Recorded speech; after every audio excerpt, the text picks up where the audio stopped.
കയ്യും വെട്ടും തലയും വെട്ടുമെന്ന് പറഞ്ഞ് ഒരു കൂട്ടം രാഷ്ട്രീയ അണികൾ പോർ വിളിക്കുന്നത് നമ്മൾ ഇന്ന് കണ്ടു.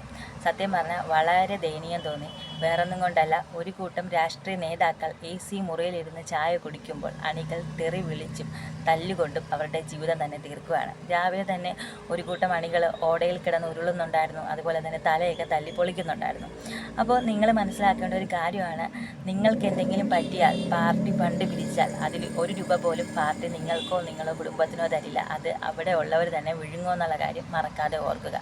പിന്നെ വേറൊരു കാര്യം, നിങ്ങളെക്കാൾ പോർ വിളിച്ചവരും പോർ വിളി നടത്തി വരും ഇപ്പോൾ മറ്റൊരു പാർട്ടിയിലേക്ക് മറുകണ്ഠം ചാടി അവിടെ കൈയും കെട്ടി മിണ്ടാതിരിക്കുകയാണ്.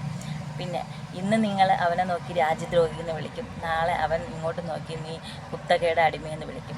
പക്ഷേ നിങ്ങൾ ഈ പാർട്ടിയിൽ നിന്ന് മറ്റൊരു പാർട്ടിയിലേക്ക് ചെന്ന് ചാടുമ്പോൾ നിങ്ങൾ രണ്ടും സ്നേഹിതരായി, ഉറ്റ സുഹൃത്തുക്കളായി.